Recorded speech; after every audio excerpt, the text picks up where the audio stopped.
So I want you to think back to when you were teenagers. I know, for some of you it's a long time. So sometime when I was a teenager, I would be with my brothers or friends or whatever, and we would be trying to figure out what do we want to do for the weekend or for the evening or whatever. And we would, kind of take turns talking about it and throwing out ideas. And quite frankly, the more we talked, the more unrealistic things became. We had all these ideas. We would think about things we couldn't afford, things we didn't know how to do. And then it was fun. But then one of us would stop everything and say, okay, really, let's get real. Let's get real. I'm serious. That phrase, get real. It's a call. It's a call for everyone to kind of stop pretending and bring everything back down to reality. Get real. And that's what I want to talk about this morning. So a few weeks ago, I was watching, my favorite television show is CBS Sunday Morning. I love it. I record it. I watch it usually in the afternoon when I get home. I'm trying to chill out a little bit. So I was watching that show. Maybe you caught this one too. But there was a story that kind of totally supports my message today. And the story was about masks. Now, over the past few years, we've learned quite a bit about masks, right? But I'm not talking about those kind of masks. These were different kinds of masks. So the show was about masks in the city of Venice, Italy. During Carnival, that's the season that leads up to Lent, very much like Mardi Gras in New Orleans, and the people there dress up and wear these elaborate masks.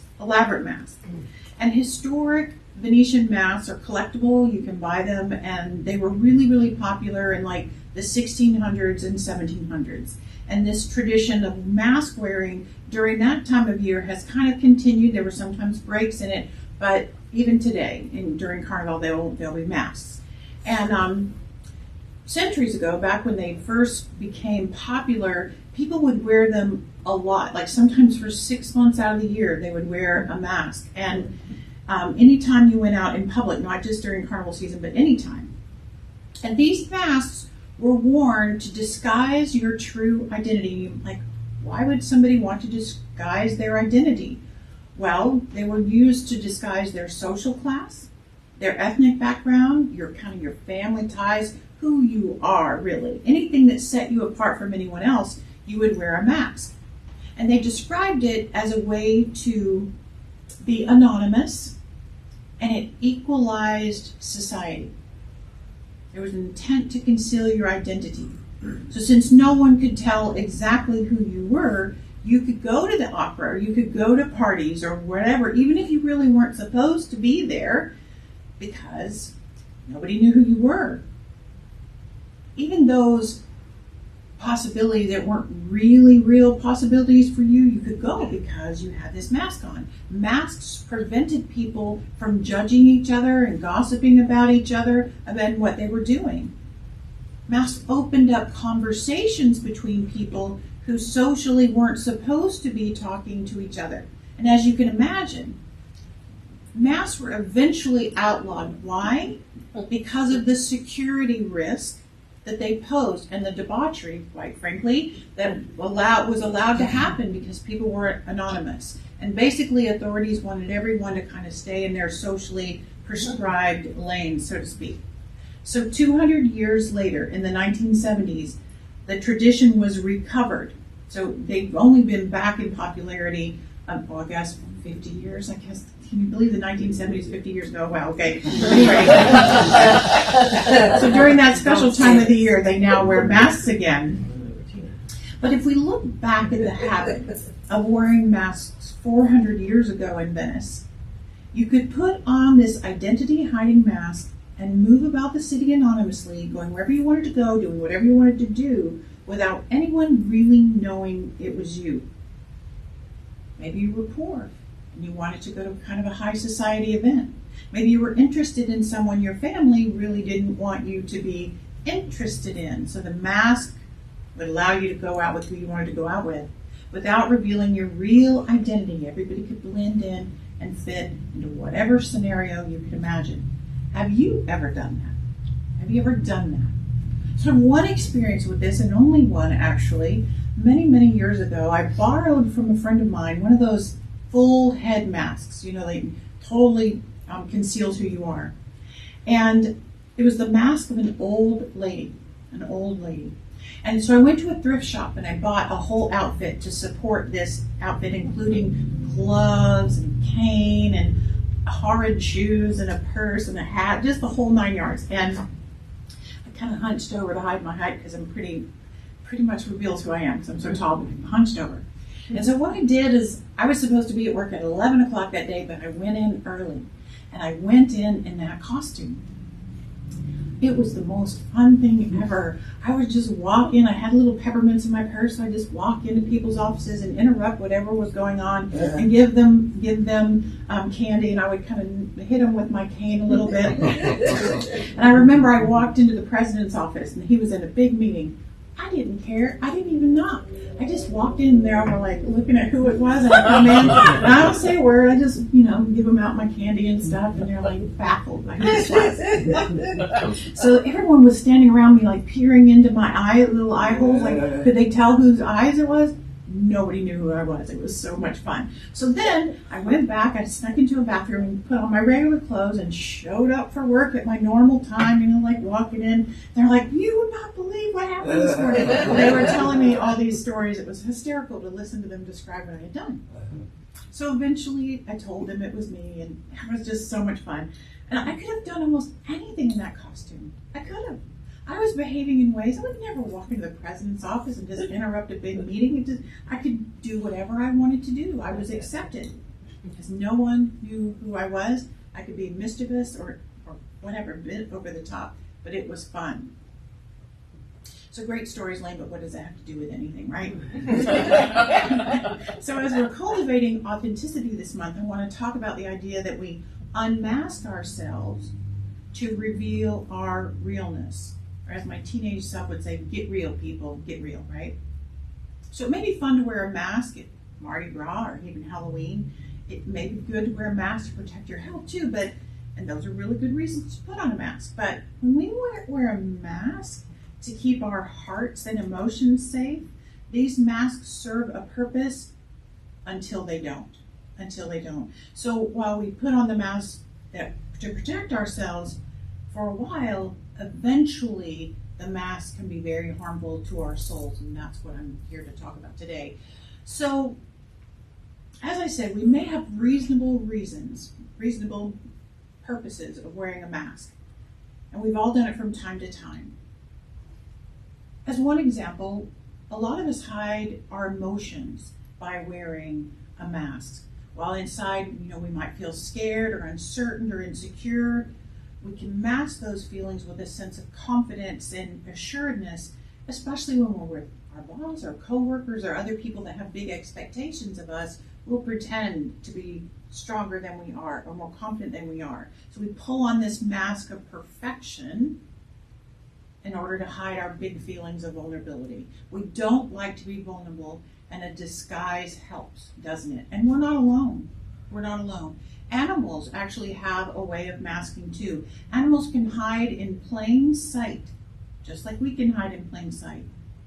And while most animals don't actually wear a mask, although there are instances where animals use things in nature to disguise who they are, most of them use the method of camouflage. They blend into the environment around them. Nobody can see that they're there. And humans do that too. Humans camouflage to fit in. For example, here are some of the masks I want you to think about. I already mentioned wearing a mask of perfection instead of showing complicated emotions. But I've also watched people wear a mask of fake knowledge, right? Expertise, a mask of expertise. And what that does is it hides that vulnerable part that says, I don't know, I don't have the answer, I've never been exposed to this. There's a bluffing way of camouflage yourself into a role of expertise. And I know many, many people who wear masks of masculinity or femininity to be accepted, when deep inside they've been experiencing a kind of a non-binary identity, and they fear they will not be accepted in their family or their social situation. They blend in by allowing society to dictate how they express gender. Do you know people like that? Most of us do. And sadly, I have too many loved ones in my personal life who've tried to blend into the world of heterosexuality by masking their truer place on the spectrum of the LGBTQ spectrum, right? I've seen them spend decades of their lives living inauthentically to please others and to avoid the expected loss of relationships if they were to reveal that. And we all know people who wear a mask of happiness and fun because it seems appropriate to show that instead of the deeper feelings they may be having at that moment. But the problem with these masks, the problem with them, and wearing them regularly and consistently is that we can lose touch with ourselves and the truth of who we really are underneath or behind the mask. We can forget how true and complicated our emotions really are if we've been masking them for a very long time. So the problem with constantly wearing masks is that we can develop an entire false identity. Maybe you can think of someone in your life who's done that. We forget that we're wearing a mask at all. We've been using masks to fit in for so long, we don't even know what we really want or who we really are at our core. I'll word it another way. Marguerite Yourcenar wrote this book, Memories of Hadrian, and it says, the mask, given time, comes to be the face itself. If you lost your whole identity, your mask is your face. So think for a second about the masks that you are prone to wear in your life. Masks are about protection, so what mask do you wear? What vulnerability do you hide? What truer version of yourself are you masking? And have you worn a mask so long that you might have forgotten your real self? And most of the time when we mask, maybe you can relate to this, masking can be exhausting, right? Have you ever seen a Disney character or a school mascot take their mask off? What do they look like underneath there? They're sweating and they're all red because it's a lot of work to keep your identity covered. You can't speak, you can't express, you're totally covered. It's a lot of work to wear a mask completely. But why are they bad for us? If they're protecting us emotionally, why are they bad? Masks are not wise because they prevent us from being authentic.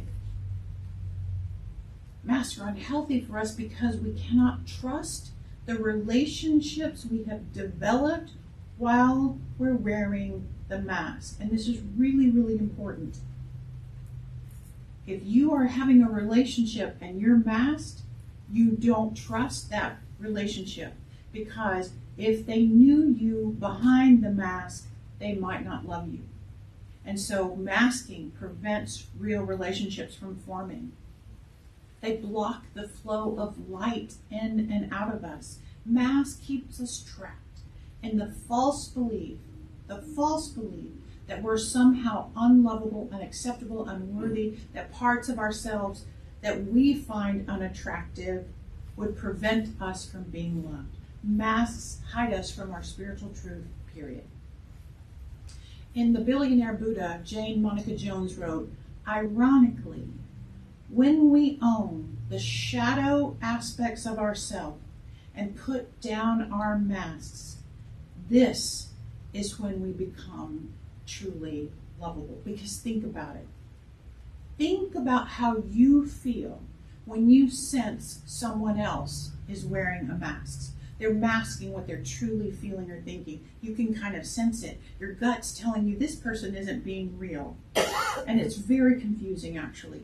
And if you're like me, when you sense that someone is faking it, my trust just plummets. Just plummets. If they aren't being real, you just can't trust what they're saying or doing anyway, right? And most of the time, I'll ask a second time something like, are you sure this is how you feel? Or this is what you think? Are you sure? And if the person insists and they're not matching up, you can tell, I find myself just pulling back a little bit. When I ask someone to get real and they just continue masking, I'm not very interested in interacting. And I can't be the only person. Can you relate to that? Right? You know it. You can sense it. If the interaction is not going to be authentic and real, it's kind of a waste of time, right? So why do we keep our masks in place? Why do we do it? Even when someone invites us to take it off. What do we think would happen if we stepped out courageously and vulnerably? I think we're afraid that our truest self will not be loved. But if you're touched by this and you're interested in trying to be more courageous and vulnerable, here are some things to practice. First, practice asking for help. Raise your hand if it's hard for you to ask for help. Oh, good, I'm not the only one. I just want you to see you're in good company, right? That we all have that, but it's sometimes hard to ask for help. We all need help to navigate life. And just letting other people know that you need help shifts the energy around you into an opening instead of a wall of perfection and fierce independence, because that's what it is. We want to be independent. So that's one thing to practice. Practice asking for help. The second, remove the mask of indifference by letting people know you really care. It's another time we mask up. We don't want to show that we care. You may not know exactly what to say, so I encourage you to let the people around you know that. I don't know what to say, but man, I care about what you're going through, right? I don't have the answers, but I'm here to sit beside you. So often we hide our open hearts at the exact moment your open heart is needed. Third, be willing to ask questions instead of pretending to know. That's a perfectionism thing. When we take that mask of perfection off, we can actually go farther in life because people will give you information. They will help you if you let them know that you don't know. Ask them to show you how, and most people will do that. Then give it a try. Doing things that you don't know how to do will actually cause you to grow. And you also grow stronger connections with the people around you. Number 4, own your feelings, all of them. If you're having a feeling, it's valid. You may be emotional in a different way than those people around you, but your feelings matter. And remember that for many, many people, emotions are unsettling and unacceptable and uncomfortable, especially if you grew up in families where they weren't allowed or encouraged. But that's not about you, it's about them. If they don't like your emotions, it's about them, not you. And if you have a happy mask on wherever you go, that's an entirely different thing to consider. Surround yourself with people who honor your emotional truth. And fifth, if you feel the need to wear a mask of any kind, perhaps a new boundary is needed. If you find yourself masking up around certain people in order to go someplace with someone, perhaps a place where the person is not yours to be around. I like to say, if your yes is not a hell yes, it's a no, right? Next Sunday, I'm actually going to talk more about boundaries. It'll be a good talk. Come back. But last, find the people who see the realest you and pull you closer and don't push you away, right? Find those people, because I always say rejection is God's protection. If someone is rejecting the real you, then you know that you're not in the right place, you're not in the right group, you aren't in the right situation. Because here's the deal. As we love ourselves more fully and step into our authenticity and vulnerability, we stop caring as much about what other people think and what their reactions are going to be. We become less willing to wear a mask for any reason. We begin to insist on being real. So I want to read a segment from a book that I bet most of you are familiar with. It talks all about being real, and it's called The Velveteen Rabbit by Marjorie Williams, and I just want to read a tiny bit of it. It's a children's book that gives the lesson on this topic. It tells a story that illustrates that we're not real because we are new or shiny or perfect or masked. We are real because we allow ourselves to be truly loved. And here's the passage I want to share. Real isn't how you are made, said the skin horse. It's a thing that happens to you. When a child loves you for a long, long time, not just to play with, but really loves you, then you become real. Does it hurt? Asked the rabbit. Sometimes, said the skin horse, for he was always truthful. When you are real, you don't mind being hurt. Does it happen all at once, like being wound up? the rabbit asked, or bit by bit? It doesn't happen all at once, said the skin horse. You become. It takes a long time. That's why it doesn't happen often to people who break easily or have sharp edges or who have to be carefully kept. Generally, by the time you are real, most of your hair has been loved off. I could see that has happened. Your eyes drop out, and you get loose in the joints and very shabby. But these things don't matter at all, because once you are real, you can't be ugly, except to people who don't understand. And that last line is basically the lesson today. Once you have allowed others to see you fully and love you so much that your hair falls off and your eyes have dropped out and you're loose and shabby, you can't be ugly or unlovable or unacceptable or unworthy except to people who don't understand. In other words, people who aren't looking at you with their God eyes. But the moral of the story is that unless we allow ourselves to be really loved as we are not being authentic or real. So don't pretend to be anything other than who you are. Don't mask up emotionally. It really isn't worth it because it prevents you from becoming your most real self and really being loved. Basically, from a spiritual perspective, you are a soul. That is your real self that you are here to be. Your soul has never been hurt. It's never been disappointed. It's never been rejected. Your soul is the God essence living as you, the base of who you are. That means that underneath all the human masks you may wear, you are goodness and light and love and spirit. And that is what you came here to be on this physical plane. Our soul zipped into these magic suits to be uniquely us.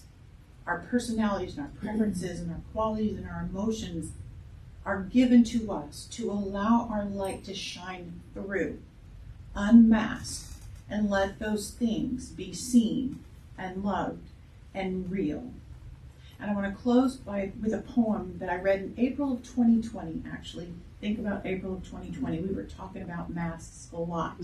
And during those weeks when we were closed during the pandemic and everyone was masking, my friend Veronica Valles, who's a CSL minister, wrote this poem, and it's so relevant for our lesson today. It was really relevant back then too, but I'm just going to read part of it. It's Masks by Reverend Veronica. All of our lives we have worn masks.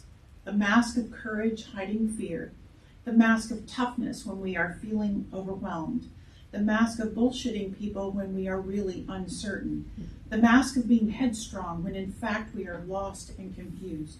The mask of health when we suffer in silence. The mask of materialism shadowing insecurities. The mask of a false marriage hiding our loneliness and longing. The mask of leadership evading indecisiveness. Deep behind the mask, we are being called for intimate connection. While Mama Earth exhales deep and long, we are being called to a luminous love, a global awakening of our unity, an invitation to pause, reflect, and rest. Empathy arising, bearing witness to this collective shift, while opening a portal for a new world to be, unmasked and truly free. Let's close with our one sentence affirmation one more time. I live in spiritual courage to be vulnerable and real. Thank you.